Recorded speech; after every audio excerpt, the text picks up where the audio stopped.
Hey, restaurant owners and operators, Ryan Gromfin with the Restaurant Boss. I'm super excited. We are going to be talking about maps and how maps can help you dramatically bring traffic and increase sales into your restaurant. Now, this is not something I'm an expert in, which is why we have Evan Oder here today. He is the founder of maplabs.com, and we've had a couple of off camera conversations over the past few months. He is an absolute expert in everything maps marketing.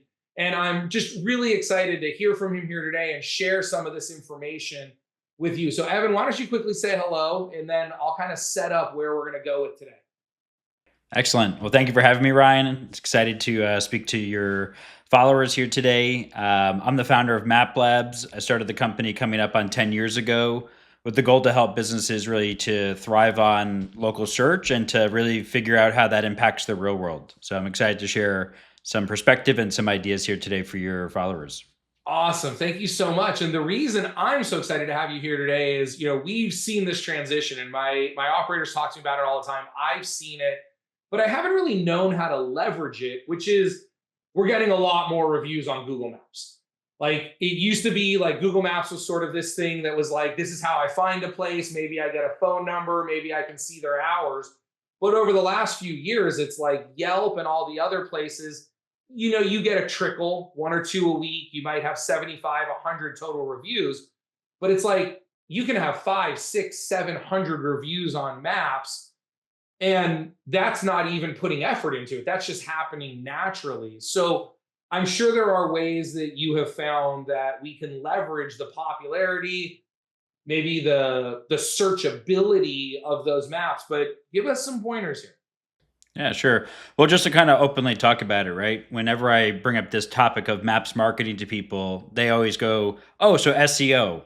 And I always chuckle at that because I kind of joke sometimes I'm a recovering SEO, in the sense that SEO is really about optimizing your website's visibility. That's the way that I define it.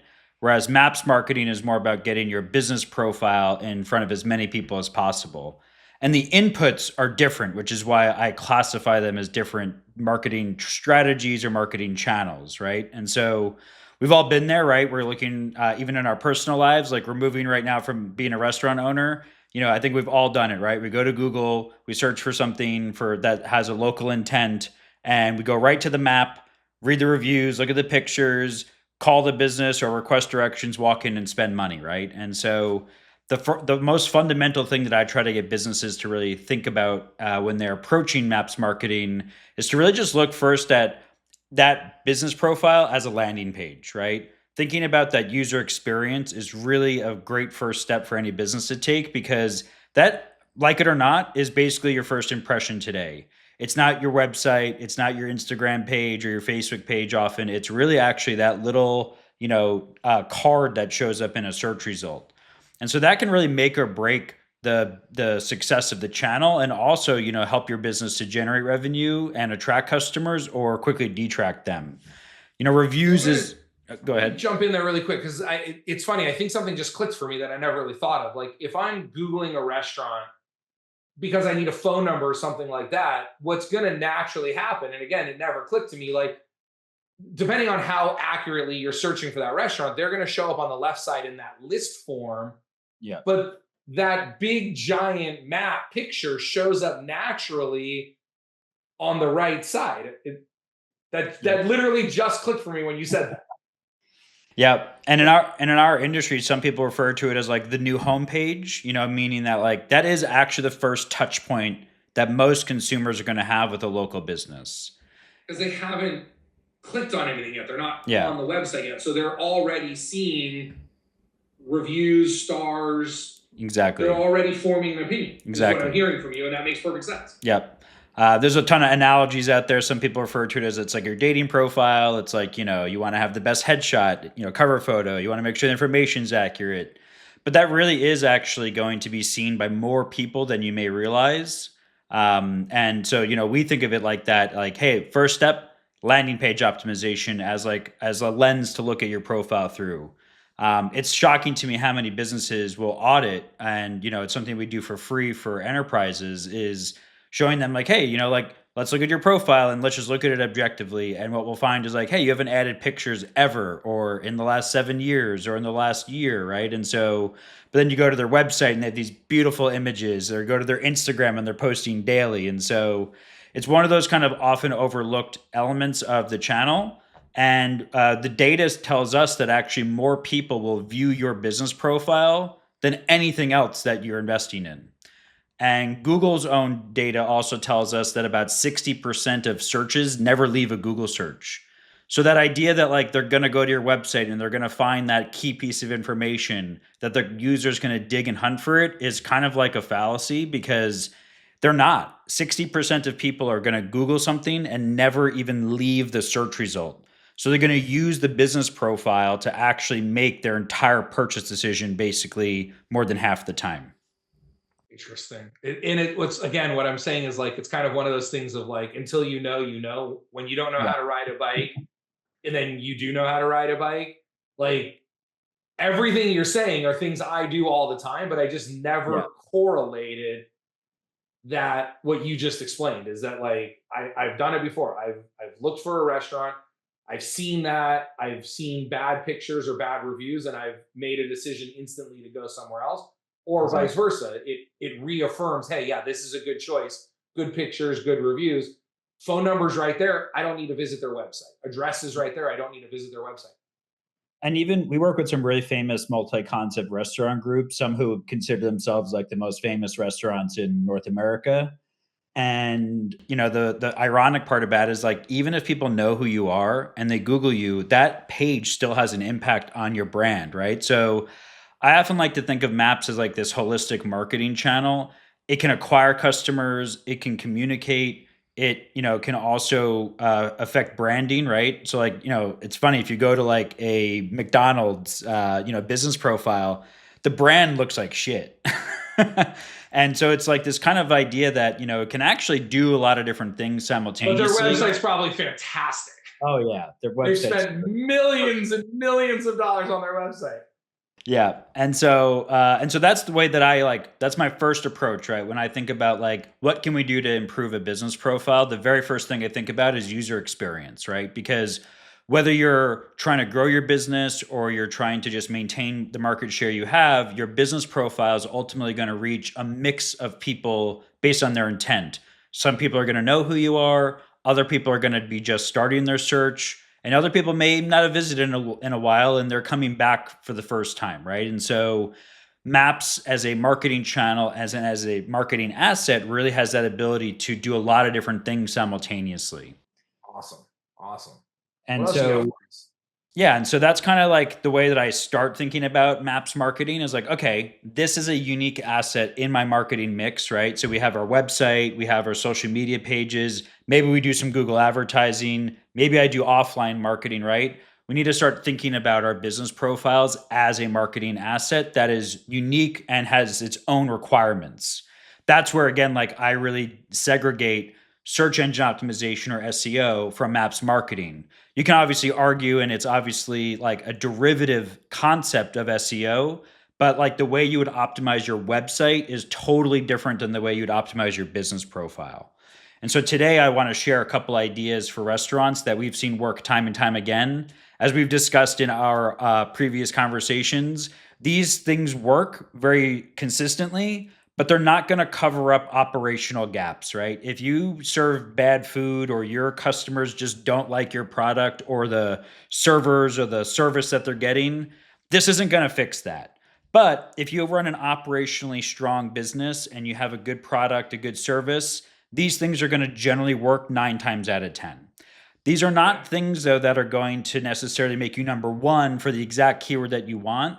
The truth is that everybody searches differently, right? If we put 10 people in a room together and said, search for a place to go to eat, we're all going to type in something slightly different. We all have different personal history. So the first thing I want businesses to think about, and restaurants in particular, is that when it comes to measuring your success, you should stop chasing rankings. Rankings change literally by the user, by their location, by their device, by their personal history. Like my wife is a vegetarian, so if she searches for restaurants, Google's not going to show her a steakhouse. they're going to show her a place that has vegetarian fare because her history indicates that that's what she eats. That's what her reviews say, right? And so that's just one really narrow example. But our businesses should really try to stop Googling a specific keyword, seeing where they rank and getting frustrated, and then hiring a company saying, I want to be number one for restaurants in Austin, right? What they should be focused on is getting more foot traffic, more reservations, and just overall more visibility. And you can measure that objectively with analytics that Google provides by default. So for every business that has a Google business profile, you can actually go into your dashboard and see how many directions you got, which should correlate to foot traffic and walk-ins, right? That's a highly, highly revenue correlated metric. Reservations, if you're accepting them through integration partners that Google has, like OpenTable and Resi and things like that, or Seven Rooms. We love Seven Rooms for the record. No affiliation with them. We just think that they're great for tracking. It's great to hear. Someone just the other day asked me, they're like, hey, who should I be using? And I don't know much about Seven Rooms. So I'm going to look into that. The reason we love them is because they actually show us dollar value of a transaction from like a Google reservation. You can attribute a reservation to actual dollars. It's one of the hardest parts about doing this maps marketing is that the transactions don't have a paywall generally, right? So like somebody Googles restaurants near me, they request directions, they walk in, they swipe their card. It's kind of hard to know precisely the revenue from those actions, but directions has that revenue correlation. If you're using a partner like Seven Rooms, you can get down very precise how much revenue am I generating through Google reservations, right? So that's amazing. So how you measure success is obviously really important in a lot of places in business, but in particular with search, I try to encourage businesses to stop chasing rankings and start worrying about traffic. And again, traffic could be foot traffic, website traffic, reservations, right? When businesses come to me and say, I want to rank higher, what they're really saying is, I want to generate more revenue. Right. So don't obsess over anyone. You don't pay bills on rankings. Yeah. Don't obsess over any individual keyword either. What we see for restaurants is like the average restaurant we work with ranks for over 1,000 different unique variations of keywords every month. So like you might be focusing on this one keyword, but reality is like you're ranking for 100 others that you're not even thinking of. And the other reason, while we're on the topic, to not really focus on rankings is that it can literally change by the hour. If you Google something at 11 a.m. before you're open, you're going to show up lower than when you Google when you're open at 5 p.m. for dinner. We get this question all the time for our like restaurants that only serve dinner. They are Googling themselves before they open. They're and they're themselves at 9:30 in the morning. Yeah, and it's like, well, the restaurant that's open at 9 and 10 a.m. is ranking because that's relevant, right? So super interesting. Again, not an SEO expert. I know enough to be dangerous. And I know enough to be dangerous. And so hearing this is awesome. Yeah. Thank you. And the last big flaw when you're trying to do these kind of like, spot checks is if you're in your restaurant, Google's not going to show your restaurant because it's about relevancy, right? So like if you're already at a place, why would Google show you the place that you already are? They're going to show you the other options. So those are the common things does the incognito trick work on that? That's what I tell people. I'm like, make sure you go to an incognito whenever you're doing any of this. But it could definitely help, but when it comes to like your actual like location, if Google knows where you physically are in the world, it doesn't really matter if you're in a totally incognito browser or you're using your one that you've used 100 times. But anyway, VPN it off of Thailand, then it'll be fine. Yeah. So the big message there that was like Google provides some really great default metrics. It's actually the reason I started Map Labs and stopped doing more traditional SEO is because I knew that metrics like direction requests, phone calls, website visits, reservations were going to directly correlate to revenue. And over the last 10 years, that has played out time and time again to be true, right? When we see a 25% lift in direction requests, the business and the restaurant tells us foot traffic is up. And when it's down, same thing, right? And seasonality is also going to come into play for those metrics, of course, but that's definitely my kind of go-to first starting point with any business we work with is like, let's reframe what success is. Success is people through the door of your business, people sitting down, not an arbitrary position on a search result page that maybe isn't the same case for every user, right? And so native Google Business Profile dashboard will show you these things very clearly. And then products like MapLab just help to expand the visibility of those insights. But Google provides these data points for free, and they are a good first place to start to just kind of get an idea of, well, how much traffic am I actually getting? How do people find my business profile? And so that's one thing to think about, is just kind of reframing how you measure. The ways that you can improve your business profile's performance, right? Because everybody does want to rank higher. There's no hiding that. But the way to rank higher is kind of there is a formula, right? And so I'm going to list off a few things here that people can think about. There's obviously nuance, and there's some analysis that has to go into this for each individual business. But these are the areas, again, that, like, if you talk about SEO or you talk to a true hardcore SEO person, they're going to talk about backlinks. They're going to talk about uh, the number of keywords on your website. They're going to talk about all these technical things. What I'm going to talk about here now are the things that you can do directly in your Google business profile. This also can apply to Apple as well. So most of us are pretty familiar with Google business profiles, but Apple has a reciprocal version of this called Business Connect. If you Google Apple Business Connect, you can register your page and you can get similar analytics and opportunities. Our research has shown us that you're going to get about 10 times more users on Google versus Apple, but Apple actually generates more traffic than Yelp and Bing combined. And so I'm not going to go too deep into Apple stuff today, but Didn't even know it existed. that's my other big kind of, pro tip slash, like, first mover opportunity right now for businesses to start thinking about Apple Maps, because it's the default on all iOS devices. People who do Siri and Safari searches are getting fed results from Apple. And Apple is actually investing quite a bit in their Business Connect platform to compete with Google business profiles. So like you mentioned earlier, Google kind of stole a lot of market share from Yelp. Apple is now their next biggest competitor. And our research has shown us for restaurants that Apple is far more impactful than Yelp is.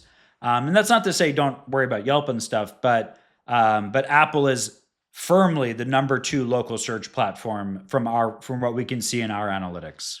And I can see that. Absolutely. Um, And I again, never even thought about it. I think we all went through the pain 7 or 8 years ago with Google Business, with the profile of, they send something in the mail and you've got like 5 days to open it and enter the code. And if you don't get your mail, or if you're out of town, or if the address is wrong, then you've got to like wait 9 months for them to resend it. I think we're past that with most people, but I have nightmares of clients that are like, it's the 5th time I've requested this thing and I can't get control of my page. But it sounds like Apple is kind of now the next one that we all have to conquer. So great tips here. Verification woes are not uncommon. Those are kind of dynamic. But if you are having problems verifying your pages, we do provide some free initial support for that. Google has improved. I will say that Apple's process is much, much easier. Most people will have a much overall. Usually, Apple's process is much, much easier. Like, you buy an iPhone, you open it up, and it's like, we found 3 devices in your office. Would you like to connect all those? You hit one button, and your whole world is done instantly. You buy like a Samsung TV or something, and it's 37 minutes just to get the TV to turn on. Sorry, this isn't bad about Samsung. This is good on Apple, not bad on anyone else. I'm not promising there won't be any frustration, but on par, it's a better process than on Google if you don't have your ownership. That's what Apple's good at. Yeah. So really quick, I know you probably have a couple other things, but I do just want to let people know, as we're kind of going through this, I'm happy to chat as long as you're available.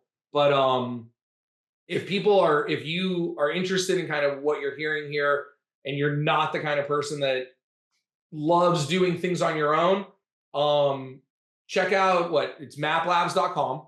And I know we'll talk about this more later, but I think we're doing a special offer together, right? Yes. And we're doing what? 3? You want to explain that really quick? Yeah. So at Map Labs, we offer 3 levels of service. We have do-it-yourself programs with our software. We have coaching programs for companies and enterprises who want to internally do this themselves, but just need that guidance and that leadership, and just basically helping them save years of A/B testing and reading blogs and stuff, so we can accelerate your company's adoption and strategies for the channel with our coaching. And then we do also have a full service program where if you don't want to lift a finger, you just want to kind of delegate to us all these tasks and responsibilities, we can do that too.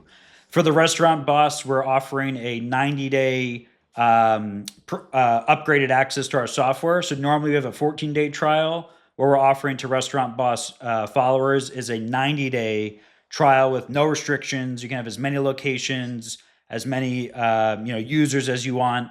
And then after 90 days, obviously you have to pick a plan if you're interested. But we are giving you guys an extended, premium version of our trial, basically for being a follower of the Restaurant Boss. That's awesome. And so the link will be below wherever you're watching Yeah. this. But it's maplabs.com/the dash restaurant dash boss, or maybe TRB. But the link is below. And again, head to maplabs.com. You can learn more about it. But if you want that 90-day free trial, you have to do that through the link. So just make sure you click on that link. Yep. Sorry, I just wanted to get and if for some reason you missed the link and you sign up directly, just mention the offer and we'll honor it. So we're not going to be shoot us an email, support@therestaurantboss.com. I'm sure you guys have like a contact or support email. So just but anyways, I want you to keep going. I just want to make sure for people who were maybe short on time here. For sure. That they got that. And we do also provide a complimentary audit for businesses. So if you sign up for the free trial and you're like, how the hell do I use this? Why? I saw your webinar. It sounded great. I'm totally lost. We do free audits, basically just hand delivering you some ideas for your business. But the common areas of optimization and a way to really improve your presence kind of begins with location information. So it sounds really like simple, and it kind of is, but like the first thing you should do if you're trying to get more visibility on Google or Apple Maps is really evaluate how your business is categorized. One thing a lot of people miss is that, let's say you're a Mexican restaurant or an Italian restaurant, you probably have your business already categorized as that. And on Google and Apple, we have primary categories and then we have secondary categories. The primary category basically determines the type of searches you show in, as well as the additionals. And this is a really low-hanging fruit thing, because if you do go down the wormhole and read any articles on like the top ranking factors, one thing you'll find is a consensus amongst professionals is that categories has a huge weight. Now, it doesn't differentiate your business, so it's kind of like half truth that it's the top ranking factor, in the sense that if I change my category from restaurant to dentist, it's going to change the type of searches I show up in. But just by rotating your categories is not going to jump you to number one. But what it will do is it will increase the type of searches that you show up in. And for restaurants, there are many options, right? So we generally recommend to actually, consider making your primary just restaurant, no classification, not like fine dining, not Mexican or Italian, because most people, frankly, who go to Google, they don't only not know where they want to go to eat, they don't know what they want to eat. Like 80% of searches on Google are more generic, like restaurants near me, best restaurants, right? Searches for like Mexican restaurant, Italian, steakhouse, those obviously exist and there's millions of those, but by volume, they're actually smaller than just broad searches for restaurants. So by having So by having your primary as restaurant, you're going to capture more than likely the most reach, and then your additional category should define the services you offer or the meal periods, right? So like Mexican restaurant could be an additional category. Brunch restaurant could be an additional. Lunch restaurant, right? Catering food and drink supplier. There's a lot of different choices that you could make as a restaurant. We find that most restaurants could have at least 5, if not maxing out the total 10 that you're available to have. So there is a limit. There's a threshold. You can have 10 total, 1 primary, 9 additional on Google. On Apple, it's 1 primary and 7 additionals. So it's slightly different volume, but they both have the same, underneath the hood, they have the same effect. Other things to consider, like, should we maximize them? Do you have any data? Like, do you know if they offer us 9 additional, should we fill out 9 additional, or that doesn't matter? The big kind of the litmus test there is like, if we showed up for that, are we going to convert it, right? So like, is it applicable? Is it applicable? Yeah. So like, and then there's derivatives of this, right? So like, let's say you're a steakhouse, but you're also really well known for your cocktails. Well, cocktail bar is a category, but cocktails isn't. We would argue and we would say add cocktail bar, because if somebody was looking for cocktails near me, you serve that, right? So as long as if you feel like if you showed up for that category or a derivative of that search term and you would be comfortable or able to convert that, then it's a good category for your business. If you're just I have a term I use that people laugh at. I call it morally defendable. yeah, Is that's a great way to think of it. do we serve good cocktails? Do we Yeah, have a bar? That's morally defendable that we are a cocktail bar. exactly. So yes, you should maximize them, but you shouldn't over categorize to the point where, hey, we're stretching really far out here. We have one seafood item on our menu. Adding seafood restaurant is probably not a good idea. Not morally defendable. Yeah. So it is an exercise you can run. My pro tip here is like, if you're really getting to the weeds on it, go pop the name of the categories into Google Trends and let Google Trends guide you a bit on like what has the most search volume. So like if you pop in restaurants into Google Trends next to Mexican restaurants, what you're going to see is like there's way more total searches for restaurants than Mexican restaurants. So we're dorking out a little bit here. Yeah. Did Google Trends replace like Keyword Planner? They provide different insights. So Keyword Planner, I'm not in love with, honestly, because I always find never have been. It gives me good data, but I'm not in love with it. What we find often is like especially when we manage clients' ads, Keyword Planner is like wildly inaccurate, basically.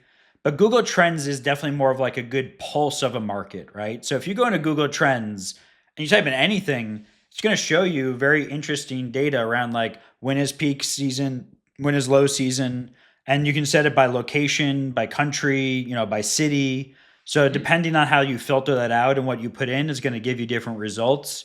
But Google Trends is a really good predictor and really like a good way to look back at, hey, when was a search term at its peak? When was it at its valley? What we can really see a lot of times in Google Trends is seasonality matching the market, right? So but the kind of comparison there is like, hey, if I'm picking between categories, let's say I think these 20 categories are a good fit for me. Well, you should pick the 10 that have the most applicability and the most search potential. So Google Trends doesn't measure volume or doesn't deliver volume like as a metric to you. It just shows you like what is the most popular time of year or month that a search term has occurred, and it compares it to the other terms. So it's going to show you like a number of 0 to 100. So when something's at a 100, it's at its like peak popularity. So for searches for restaurants, that was basically like the summer of 2022 in the US, the year, after like the full COVID recovery. That was like the peak. I actually may be wrong. There might even be the summer of 2021 when it was like everything is reopened. Yeah. It's interesting that like that was kind of like one of those things that we all missed. We're like, man, I really want to go sit in a restaurant and eat and have that experience, right? And so in Texas we never right. And it's funny because actually, yeah, you'll see by location differences as well. For sure, like New York and Los Angeles, it peaked. In Texas, it was like everything's fine, yeah. So Google Trends is like if you're going that extra inch, right? Like just kind of A/B testing. But most businesses can honestly pick categories by just searching for like that topic, right? Like seafood, Italian, Mexican. And like if you're a Mexican restaurant, there's also taco restaurant, burrito restaurant. Like you should just take that time to actually look at and see how many more categories could I have that I don't already have. If you already have a ton of categories, then the next thing you should look at is your attributes. Attributes are these really subtle kind of things that are like, has happy hour, good for kids, has live music. There's like over 100 of them for restaurants. And what we have found is that you could have like, for example, happy hour as a category or happy hour hours listed. And then if your attribute says you don't have happy hour, we don't show up for it at all. So attributes can actually filter you in or out of certain searches based on the attribute itself. Okay. So, and there are other attributes that are less impactful from a visibility standpoint, but the idea here is like, and it's still Google's mission is to organize the world's information. Of course, we can, put our tinfoil hats on and be like, their mission is world domination, but the technical sense is like, that's really truly at its core what Google's trying to do. They're trying to organize information. So what they're really asking businesses to do at their profile is to organize the information on their behalf. So attributes is like this giant set of information that is just like, yes, we have this. No, we don't have that. We advise businesses to 100% complete their attributes. Yes, no, everything. There may be a few things that you don't want to have listed yes or no, and you can leave those blank. I won't get into the nuances of like which ones Google shows when you say no and which ones Right. when you say yes. But as a general rule of thumb, if you say no to something, Google's not going to publish that. They're just going to use it for their own purposes, except for when it comes to like accessibility, parking, and like planning. So like if you don't have a handicap accessible parking lot and you say you don't, Google's going to show that to users because that would be a concern for people who need that. But if you said, Makes sense. no, we don't have happy hour, they're not going to broadcast that. They're just going to show you for search results that are Right. including Right. for happy hour. Makes So, sense. Makes sense. so there's a couple little layers to that, but the general rule is like, make sure all your attributes are up to date and accurate, and make sure you're not, that you're saying yes or no to as many of them as you possibly can. The other subtle little thing that can help is the use of what are called more hours. So I touched on this earlier that like when you're open, you're going to show up higher than when you're closed. If we Googled right now, happy hour New York City or happy hour Austin, it's not going to be an exclusive statement here, but most of the businesses who are going to show up very high have actually explicitly listed that happy hours from 4 to 7. So most businesses are in the habit of listing their regular hours, like, Right. 8 a.m. to Right. 10 p.m. or whatever. But then Google provides this field called more hours that allows you to actually subdivide into service intervals.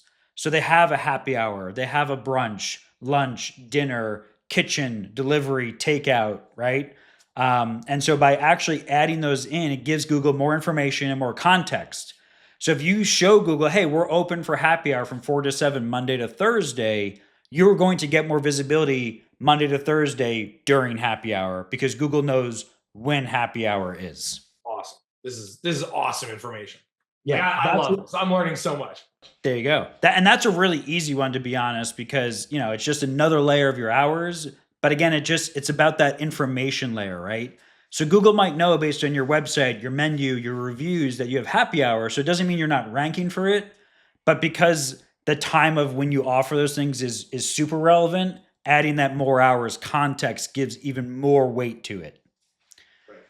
So, and what you'll find if you go into a business profile is that there are predefined labels for these more hours, like I mentioned. And interestingly, they're largely food based. There's a few other ones that are like, not specifically for restaurants, but like 80% of the more hour labels Google is looking for are food specific, like happy hour, dinner, lunch, and stuff like that.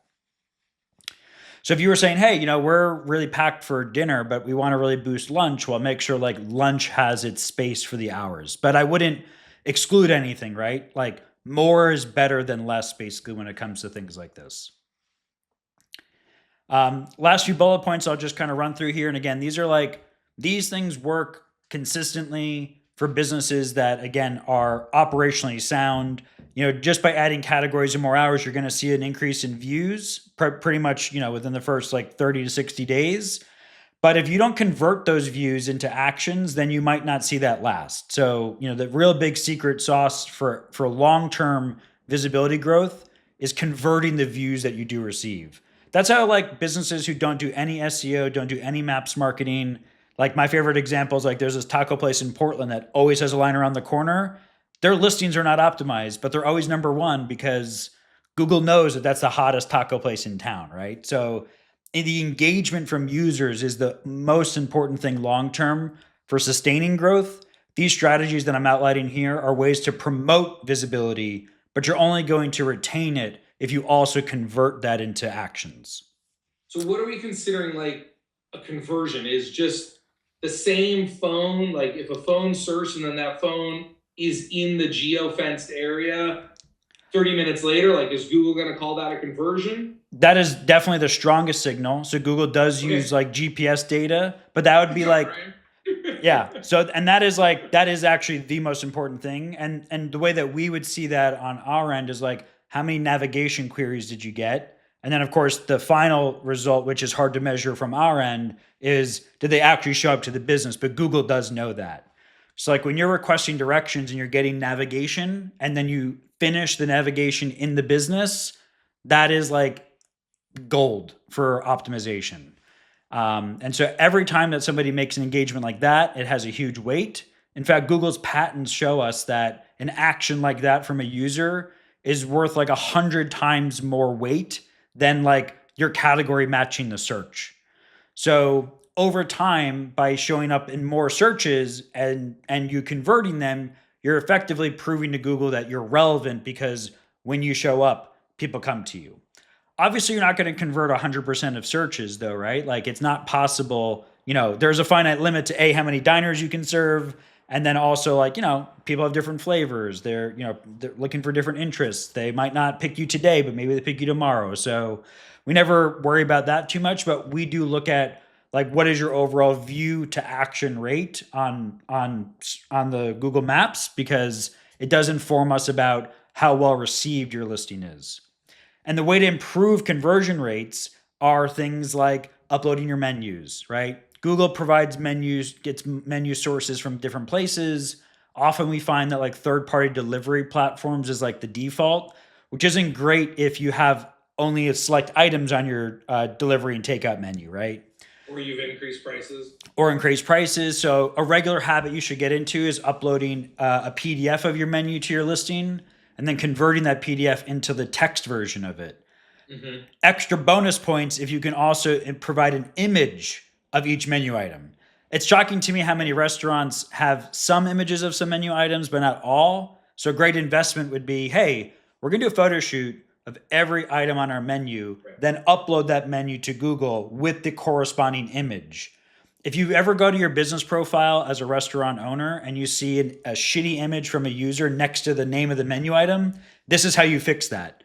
Whether you take action or not, there will be a menu on your listing. They're going to find information. Yeah. So we'd rather give them the good information than let them find the random information. Makes perfect sense. 100%. They're gonna fill the gap with something. Yeah, damned if you do, damned if you don't kind of thing. But you're in a better position to control it if you actually manage it yourself. You're always going to find some little inconsistency here or there, or this menu item image doesn't match this thing. But the more information you provide Google, the less likely that is to happen. And I assume, like anything else, like, Google's going to reward the people who raise their hand and say, I'm going to give you all this information. I'm going to invest time into you to make your platform stronger. Google's going to reward that by saying, we love you. Thank you. Yeah. We're gonna pop you up a little bit more. And then it's also context, right? It's like when you add your menu and it has, like, listed, like, handmade pasta, it has, garlic bread, or, whatever it is that you serve, right? Like, steak tartare. Somebody Googling those keywords, now there's an easier match for your business as well. So it's a visibility gain, and it's also a way to convert people, because, like we touched on earlier, more than half of searches will not leave the search result. So if you're hiding your menu on your website, and your menu is what gets people excited about coming to your restaurant, it needs to be available on the profile. That is more important than you could imagine, right? Because it's like that real-time moment. I'm on your listing, I'm looking at your menu. You either have a good menu or you don't. You either have it organized the way it should be or you don't.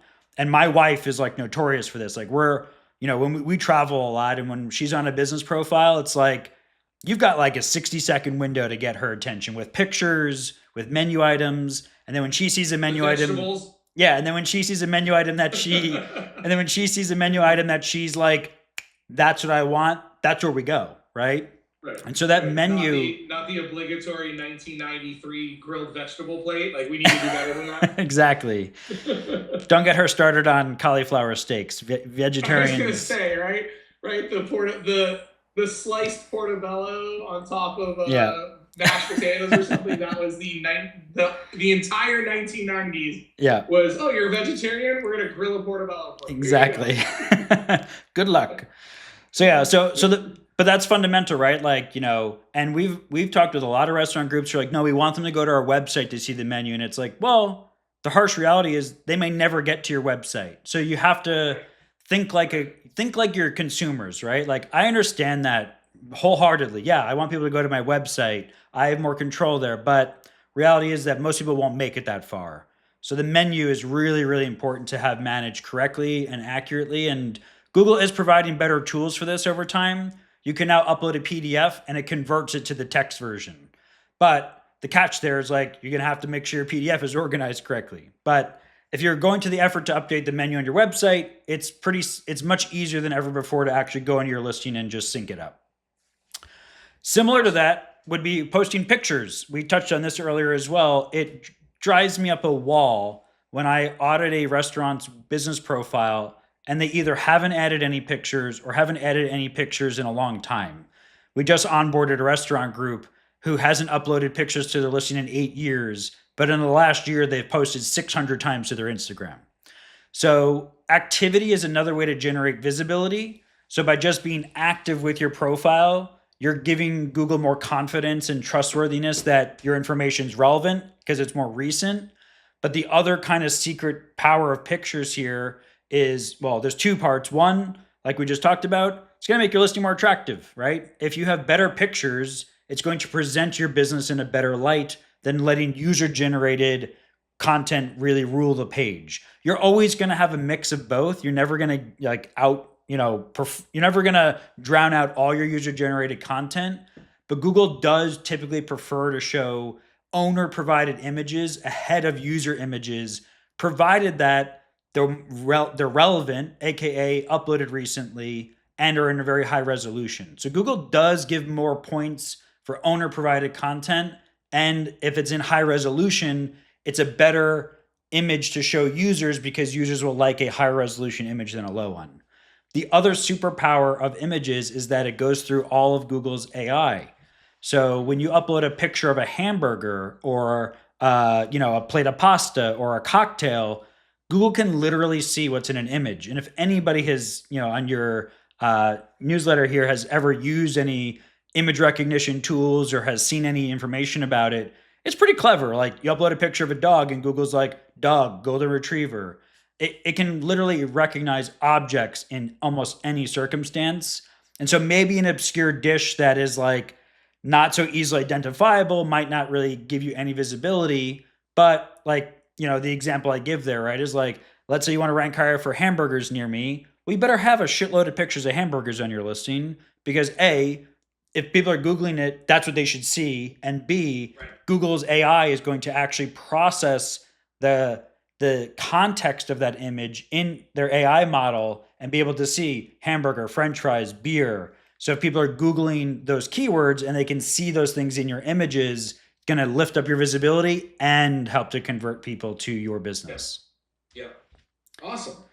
And then the last two things I'll just kind of throw out is respond to all of your reviews. The number one mistake we see businesses making Thank you. is not responding to reviews at all. The second biggest mistake we see businesses making is only responding to their negative reviews.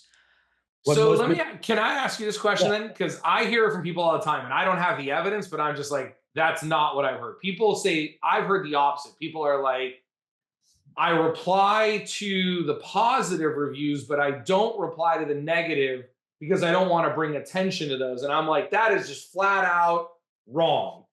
My thoughts are I want to show that you're responsive. Look, people don't care that you make a mistake. They care that you fix the mistakes. Exactly. And also, I just think that the algorithms, and this is where I need your help, I just think that the algorithms are more interested in the fact that you're active and you're responding and you're taking care of your guests. I think the algorithm would probably punish someone who's like selectively, whether they're good, bad, ugly, whatever. So that's always been my thought. So here, I'd love to hear your thoughts on this. So you want to have the highest response ratio possible and the fastest response time. And so, it is actually true that if you respond to just your negative reviews, you are going to increase its relevancy. So like when you go to a Google page and you click on the reviews, you might see this little filter that says like most relevant. Most relevant, most recent, oldest to newest. Yeah, so the user has a choice to filter to like newest, lowest, highest, but the default is most relevant. And that's a blend of like how recent is the review, how trustworthy is the reviewer, did they leave a comment, did they leave a picture, right? So if somebody leaves lots of reviews, leaves a comment, leaves a picture, and they left it yesterday, that review is way more relevant than one from 3 years ago, right? The tiebreaker, though, can be the response from the owner. So there is a truth in the fact that if you actually only respond to certain types of reviews, you're giving them a bit of a relevancy boost. But to your point, you can't really hide behind that, right? It doesn't mean that only the reviews with responses will show up higher. So you should also be responding to your negative reviews to show the next guest who comes along that you're trying to address it, right? I often think of responding to negatives as not really trying to convert the person who left the bad review to leave a good review. It's to show Right. the next person who comes along Right. that you're active, you're listening, and you're Right. trying to make things better, right? Right. And in food, it's super subjective, right? I've read thousands of reviews for restaurants, and it's like, I love the service, I hate the service. The steak was perfect, the steak was overcooked. It's like, My favorite, and again, we don't need to get into this. We're short on timer, but my favorite are the ones that are like, love this restaurant, food was great, service was great, everything was fantastic. Had to wait 45 minutes, 1 star. It's like, good things take time, right? So, um, and then the other kind of pro tip I'll just highlight is that there is some recency bias, right? So let's say you've been in business for 10 years. Your reviews from 8, 9 years ago, 5 years ago, they don't have as much weight anymore as the reviews that have come in the last 3 to 6 months. So you should get in the habit of trying to encourage customers to leave reviews. The way that we've seen the best way to do that is to actually incentivize your staff and say, hey, if we hit this number this month, everybody gets a bonus. And instead of it being like employee versus employee or server versus server, it's like, hey, our target is we want to get 100 reviews this month. If we get it, everybody gets a pizza party or whatever. right, right. I love that. Grilled portobello and cauliflower steak. Exactly, for the veggies. So yeah, so those are things to also be mindful of. Is like, let's say your lifetime rating is 4.5, but in the last 3 months you've slipped to 4.1 or 4.2. That can actually throw a lot of water on any optimization you're doing. And again, it's because there's relevancy in that metric. Google doesn't produce this; they don't publish this. But what we've seen time and time again is that when a business average rating starts to dip compared to their lifetime, it does affect their views because the signal is basically, hey, this place isn't as good as it used to be. And so your overall rating may not change very much, but your most recent rating actually can have a huge impact on your visibility. Awesome. So, Awesome. Well, this was, yeah. so that's just another little thing to pay attention to. And of course, all these things combined, I'm sure somebody out there who's, full time running the restaurant is like, I don't have time for this. Exactly. No, this is like I love all the little tidbits. I'm definitely that's where I'm gonna say right now is like reach out. Like just don't even bother doing this yourself. And I'm so glad we did this because when we've had our last few conversations, it's always been like a little here, a little there. But like one, I learned so much here. I hope everyone watching this did. But also it's kind of made me think like just reach out to the pros. Let the pros do what the pros do. So that's why I'm so excited. I always try to bring you guys kind of the best in one particular area. You guys don't see me doing a ton of guest interviews and things like this because I'm very particular about who I work with. If I'm going to recommend someone, if I'm going to recommend a service, my reputation is based on that, and that's why Evan and we've been in touch for a while. His wife Robin, who works, she's behind the camera there. Like we've been in touch for a while. This is a group that I'm excited about bringing to you. I have a ton of confidence in. So head to their website, maplabs.com. Click on the link that we've provided you here to learn more about their services. Reach out to them or us if you have questions. But kind of wrapping up here, did I miss anything? Is there anything you want to add here? No, yeah, and just to reiterate, so instead of a 14-day trial, we're giving a 90-day run, so you'll get premium access to our software. And then if you need guidance, you need coaching, those are add-on services you can purchase, of course. But don't be shy to reach out. We provide free audits for businesses of all sizes. So whether you have one location or 100, we are happy to share transparently with you where we see the specific opportunities for your business. And we can spend that time kind of analyzing, here's the categories you might want to consider. Here's where your attributes are, reviews, all that stuff. And we just literally hand that off to people. There's no black box. There's no magic fairy dust at Map Labs. It's just setting the strategy, putting in the work, and watching the results come in. So anybody who wants an audit can also reach out to our support team after they sign up for the trial. Awesome. Well, this was great. I thought this was going to be 15, 20 minutes. We had like an hour of like great content here. So fantastic. Thank you for being so open and available with the information and the time. So much great, valuable information here. I learned a ton. I know everyone else did. So yeah, super looking forward to building on this relationship. And again, anyone out there who needs help with this or wants some help with this, go reach out. So yeah, I Love guess it. Thank you for having us, and hopefully we'll get some restaurants getting higher up on the map. I am certain we will. I'm really looking forward to this year. I hope you guys, they're going on a nice long vacation here soon. I hope you guys enjoy your trip. Have a safe trip. And to all you restaurant people out there, remember, systems create freedom. Freedom creates value. Value creates scale. I love every single one of you crazy restaurant folks. Have an absolutely amazing day.